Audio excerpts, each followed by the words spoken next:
Alright, so we're going to do an unboxing of Sorcery Beta. So I'm doing it on my lovely Contested Realm playmat. I've really been into this game as of late. It is absolutely gorgeous. It has it has amazing art and like an interesting design behind it. And the company is just kind of doing the right things for like a long period thing. But so the main idea behind this video is basically all the, I guess, insane advice. Oh god, look at that foil promo. Gorgeous. And then you get your little tokens. But anyway, the insane belief behind like every investor, YouTuber, whatever else, every person within like, the Pokemon space. There is this insane logic, I guess, that you should only be buying one thing and sorry. So you should be only buying one thing of whatever, or like you should only be buying whatever the popular set is, right? So whatever the popular set is the set that you should be buying, and anything else you shouldn't really be buying, which is a bit crazy, right? So the idea behind like general investing, right? You want to diversify as much as you can, because at the end of the day, no one knows long term how things are actually going to go. Like right now, every set that is high looks extremely good, right? But we don't know how it's going to look in time. And time is like the biggest factor. Like one person can love something today, and then the next, they suddenly don't love it anymore. That happens all the time. It happens with any little thing in life. And to kind of hold one set or like one thing above everything else just doesn't really make a lot of sense. Because that's Stone Gaze Gordon. Very nice.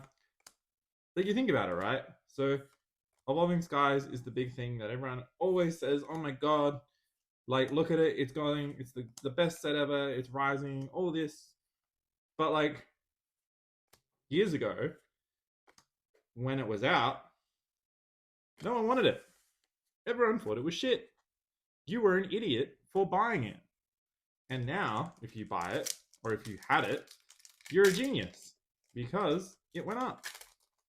And so this logic there of like, if you listen to what everyone said and you just did it and only bought, like you didn't buy it, you skipped it because you were like, oh, everyone says that it's shit or whatever else, you missed out, right? And now you're joining in later and you're just trying to ride on like the tail end of everything.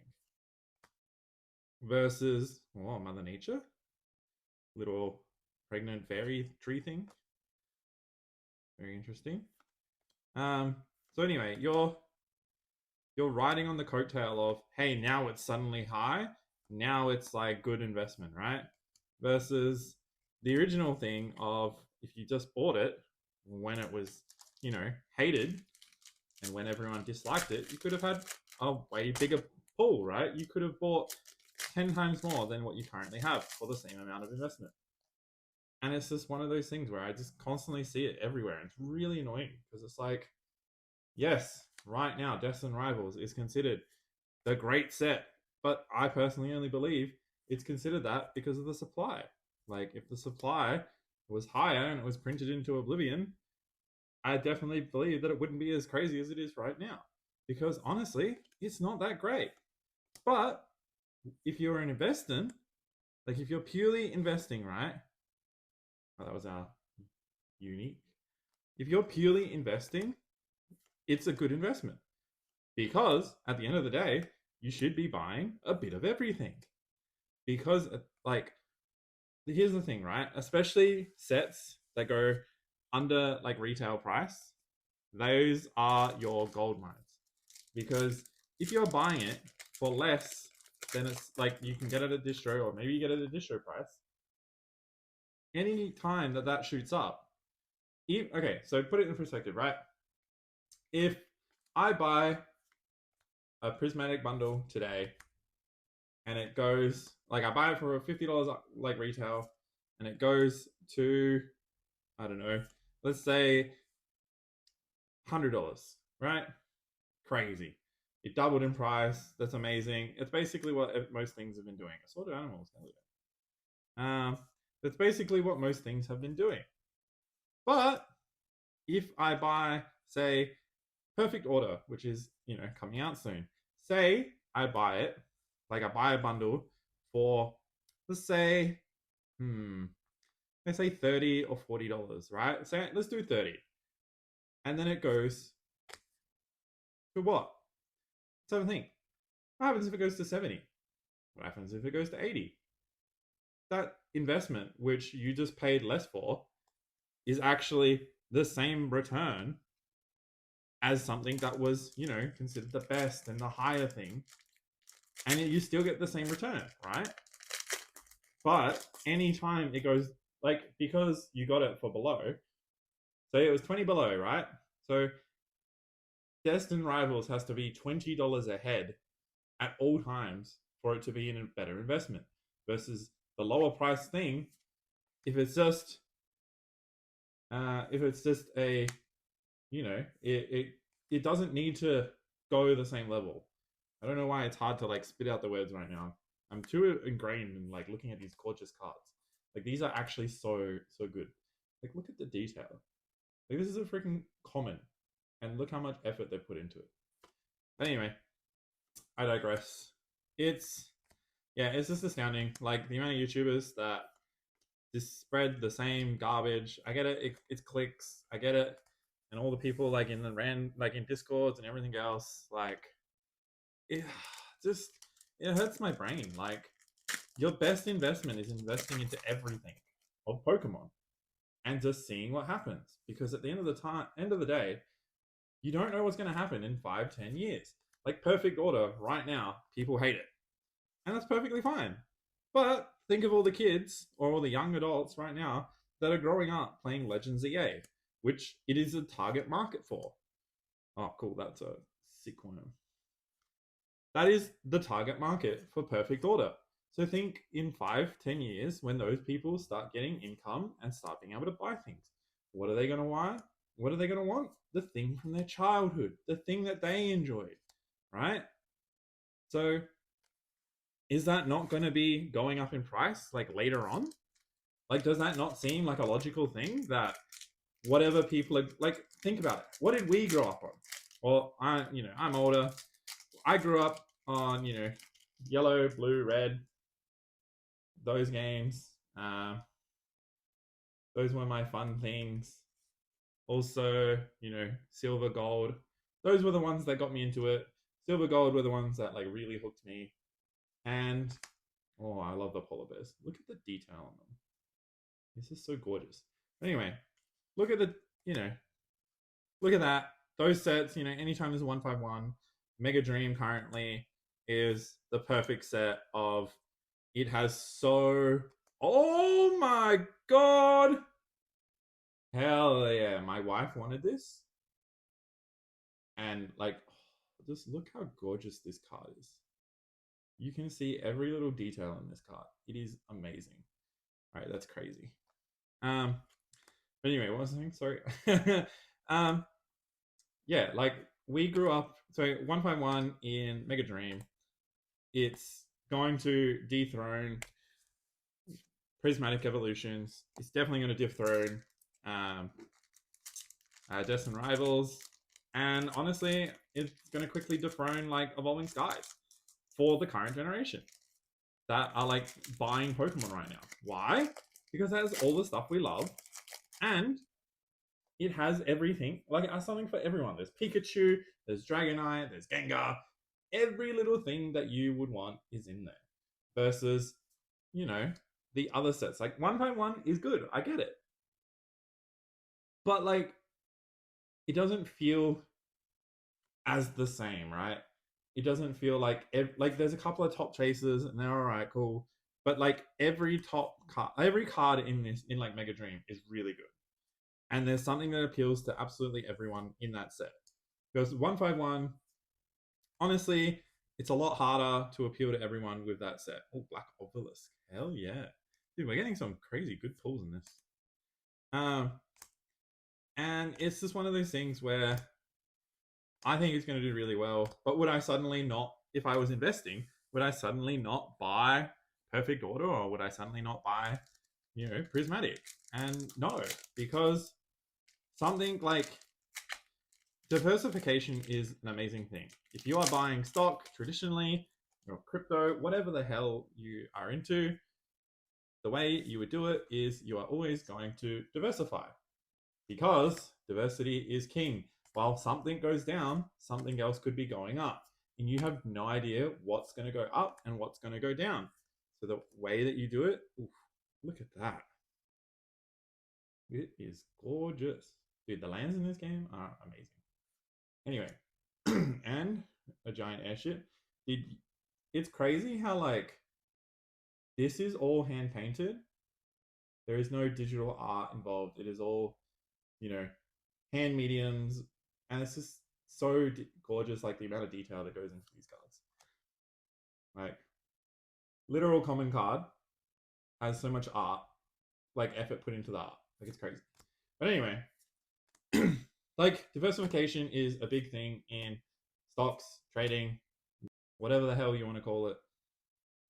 And everyone tells you to make sure that you don't overinvest into one thing. Putting all your eggs in one basket is how you get wrecked, because no one knows what's going to happen in future. And that's why, like, whenever I see all these people being like, yes, this set is 100% going to do, better than everything else, with like full conviction, it's like, yeah, I agree. Mega Dream is probably going to do pretty well in the next 5 years. But what about beyond that? Like, do I think it's going to do better beyond that? Personally, I don't know. And I'm not going to speculate on that, because you could be investing in every little thing, right? Every set that you invest in is a thing that could go up in future. Like, statistically on Pokemon, you invest in everything, it all goes up. Yes, some things have a higher potential to go higher than something else. But what happens if you have a bit of everything? And that's like the main idea of this video was, hey, buy a bit of everything. Don't limit yourself to just whatever's the hot thing, because the hot thing might not be a hot thing in a couple of years. Oh, hello, Geomancer. Hell yeah, we got our first avatar of the box. So, yeah, I don't know. That's just my rant. Ooh, this looks so cool. I just basically am sick and tired of seeing the same investment advice, which is just really insane. And I don't know. Maybe I need to start doing the clickbaity shit, Talk about, oh, this shit is the best, and it's gonna go up 1000%. But then, secretly be buying Perfect Order on the side, and then when that goes up, I'd be like, wow, look, out of nowhere. Like, I don't know, I don't get it. It's like, for the longest time last year, Surging Sparks was considered absolutely terrible. And oh my god, look at that Titan, bro. He reminds me of something out of Elden Ring. Absolutely amazing.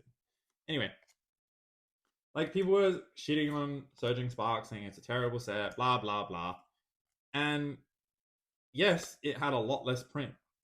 So obviously these margins are, like, these percentages are going to be a little bit skewed. But it had the same sell-through rate as Prismatic, which had insane print rates, right? That no one can deny that Prismatic was printed into the ground, and it's still sustained, which is great, But then pretending like Surging Sparks isn't a good set, even though it still had the same sell-through rate, just at a smaller percentage of total volume. it's still maintaining the high like percentage, right? So just pretending like it's not a good set because of that, because of whatever reason. Oh my god, look at season. God damn. But yeah, pretending that it's just not good is, I don't know, just insane. I don't get it. Whatever else. But hey, I digress. Let's continue on as we are almost like half through the box. The deep boxes. The thing about, okay, so I'm gonna sidetrack onto sorcery because this is a new game that, or somewhat new game that I really started to enjoy. As I said, the art is gorgeous, as you can see, and we're about to get our first foil. Look at that. So here's our foil, and if you turn it around, you get a gorgeous landscape that is just plain. But the good thing about all their foiling is that it's all textured. So all here you can feel the lettering is textured, and then the text box is, you can feel the difference between each of them. And it's amazing. So, this is a common card. But look how much effort has been put in to it. There's no details missed just because it's a cheap card. Unlike other games, where if it is a cheap card, typically it's not going to get the same amount of love. And yeah, it's something that, ooh, it's something that I just really appreciate. The gameplay itself is actually really it's just really enjoyable. It's one of those things where right now it is small and it is growing, and I definitely could see it doing really well over the next couple of years. Do I think it is going to overtake Magic or Pokemon or whatever else? No. Does it need to? No, it doesn't need to. It can carve out its own little market, and it already started to do it.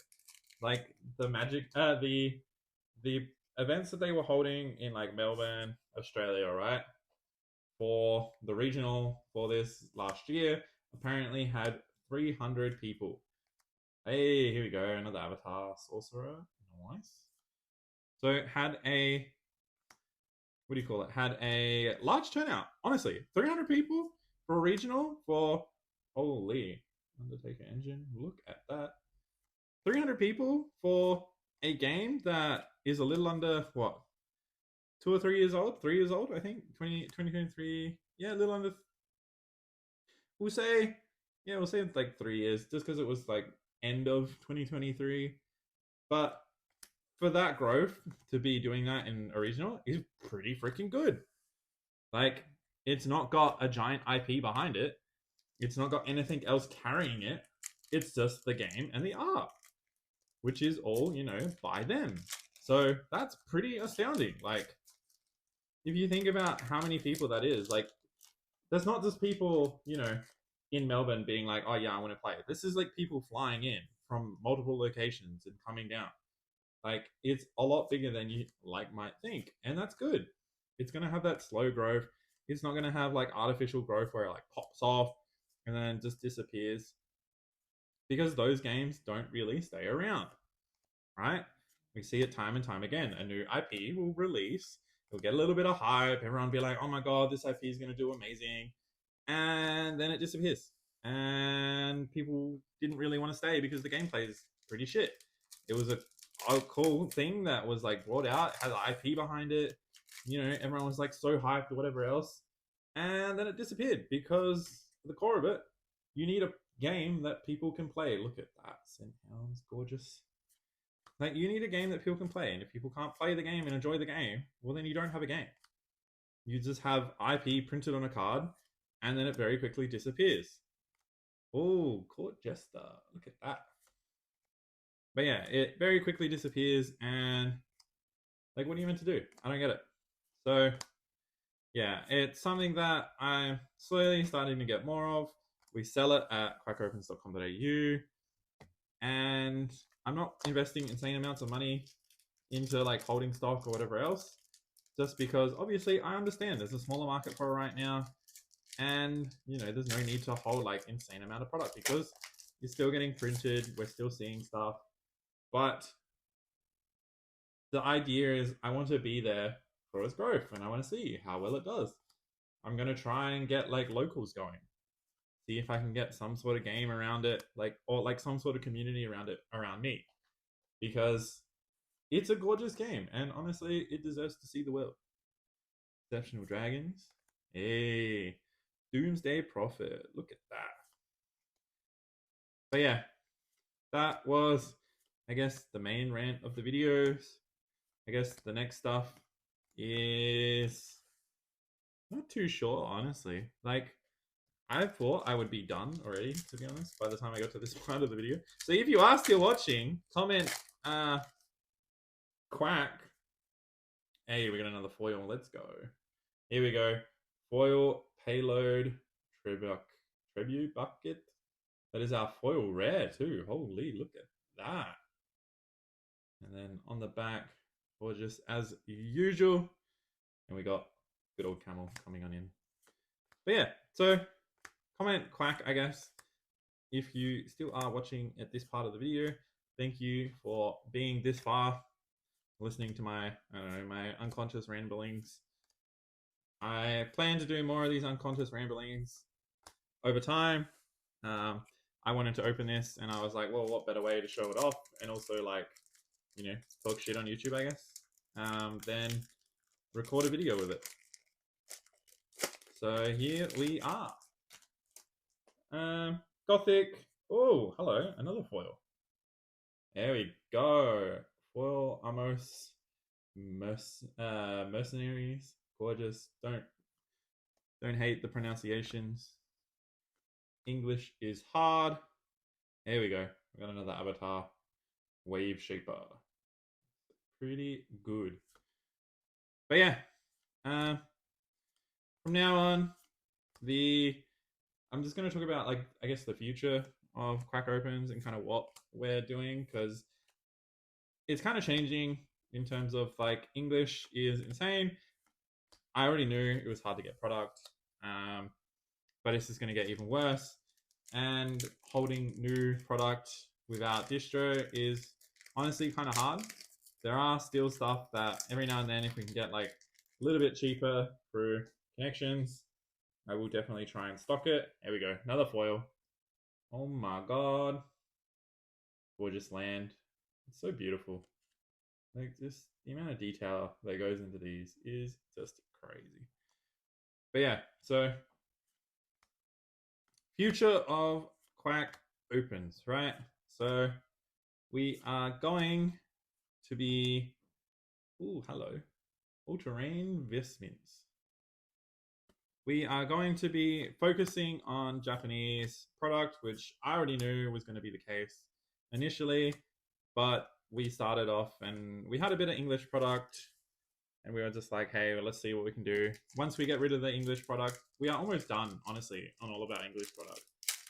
We are just transitioning to pretty much full just Japanese, like Japanese Pokemon, maybe One Piece. I don't know. I like One Piece, and I think the Japanese stuff is pretty good, and I'll probably keep investing in it. Look at that, X-Cruism. Look at that.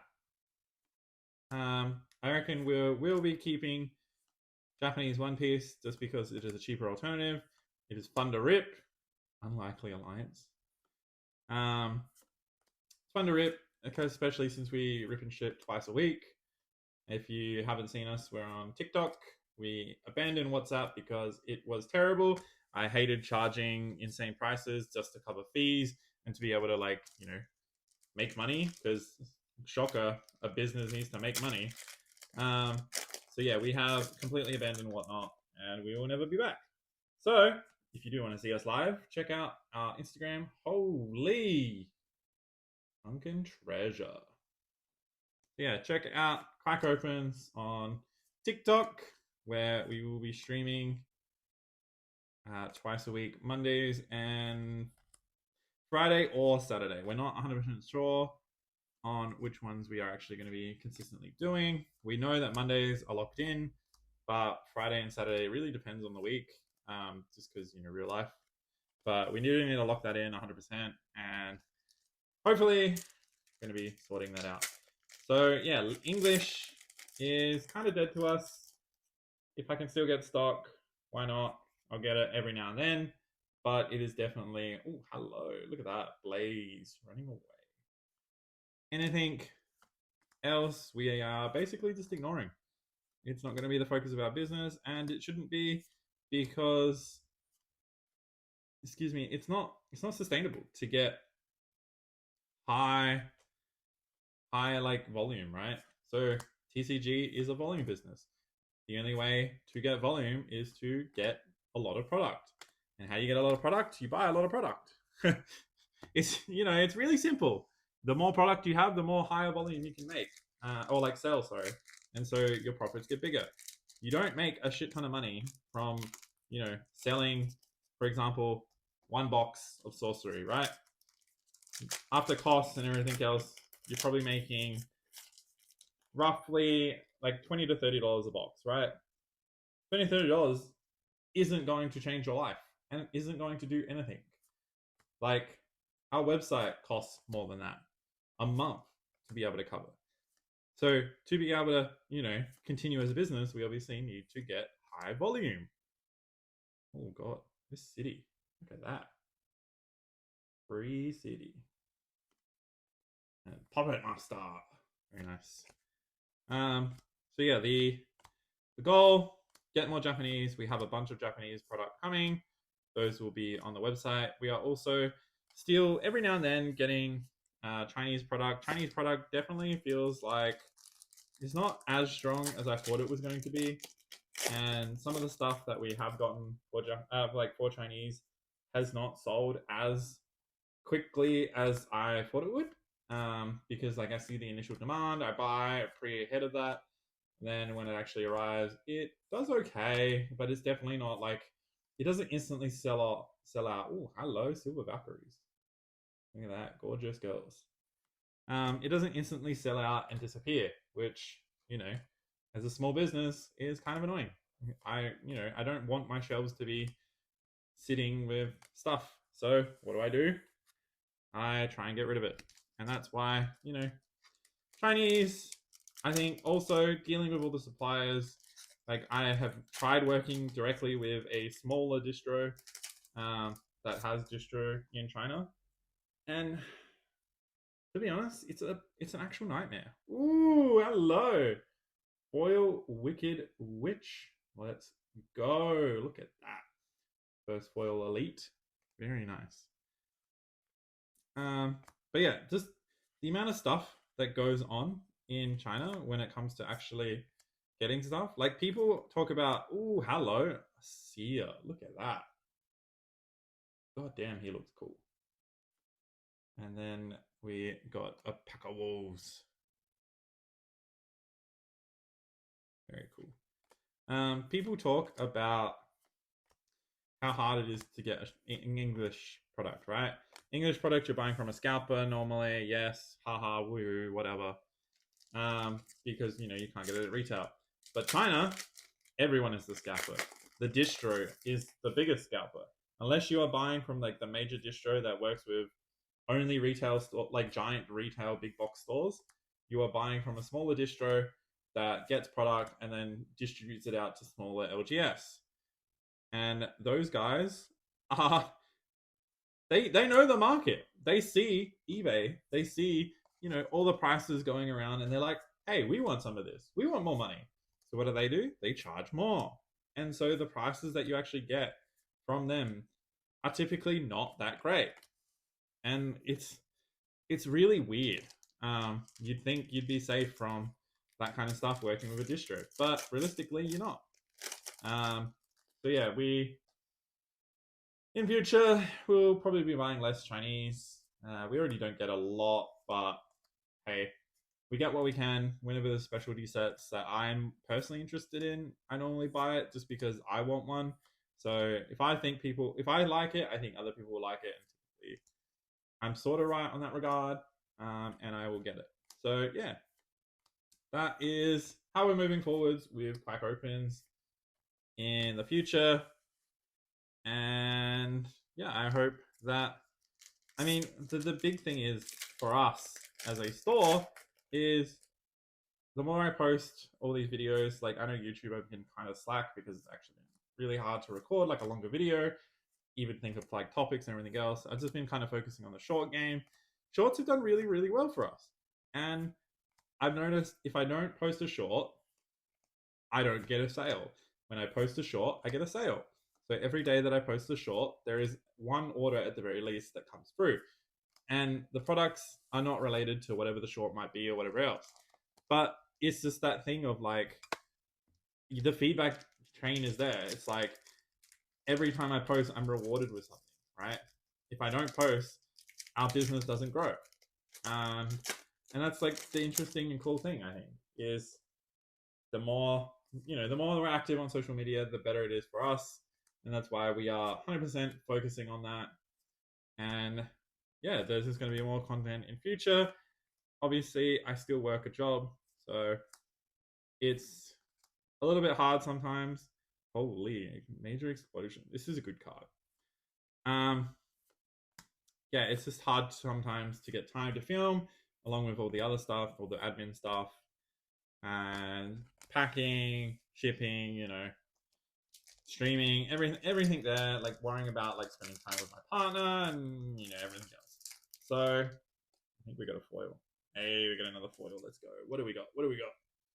Ooh, foil Canamus Monks. Look at that. Gorgeous. But yeah, so it's one of those things where it's just going to be a constant like slow grind, get out as much as I can, and yeah, I hope that in the end we start seeing, I guess, like a bigger turnout. That would be nice. All the support that we've gotten so far has been amazing. So excuse me, I'm so happy that we could actually, have a business that people are interested in to buy products from. And I guess, like I get it, the products we have pretty much sell themselves, and we are just, an extra middleman. But it's still nice knowing that like there's validation there, right? We could have just like done it and not sold anything, and then it would have been like, oh, cool. So we just wasted a ton of time. Ooh, occult ritual, hell yeah. We could have just wasted all the time, and ultimately, nothing to show for it. But thankfully, it has done well, and we are continuing forwards over the next, couple of years at the very least. Like I am in this long term, and I think posting content has been really good. Like posting content got us a distributor that we can buy sorcery from. Unfortunately, there's not many TCGs that we can actually buy besides sorcery. Oh, hello, Avatar. Oh, foil Spark Mage. Look at that. Look at that. That looks so freaking good. Yeah, it's really helped out. Like, it's crazy. I knew social media would help in a way, but like, ooh, Maelstrom. But I didn't realize like how much it would really help. Like, what, a month, 2 months almost in, or a month and a half, 2 months into business, and we get a distro, so we can get like cheap. We can get like palms off cheap stuff. What do you call it? Palms off sleeves, palms off top loaders, all that sort of stuff for the stream. We can also, just get this, right? Like getting into sorcery would be not really possible for us before this. Like there's no market to resell. And now we can actually promote the game while still being able to like, benefit in a way and not be a loss leader. Because the last thing you want is to be a loss leader, especially as a business. If you're just a YouTuber and you're promoting it, it doesn't matter. Like you're just buying it and you're doing it that way. But because we are, oh, there is our final squirming mess. Nice. That is our, like, at the end of the day, our business needs to survive, and we need to be able to get some sort of margin on everything that we, promote in the business. So yeah, the biggest takeaway, whatever you do, social media works. Use the living crap out of it. It is astounding what it can do. When people are coming to you, it is a lot easier to talk to them and get something that benefits you versus you reaching out to them and being like, hey, I want this or whatever else. Half the time they're going to send you the opposite way, because realistically you don't have much value. But if people are coming to you, it means you've got value. It's a lot easier to bargain. So yeah, that's the video. I'm happy with this box. I got a couple of really nice cards, honestly. I got the card my wife wanted. I got foil avatar. So yeah, freaking good box. Absolutely insane box. But yeah, thanks for watching.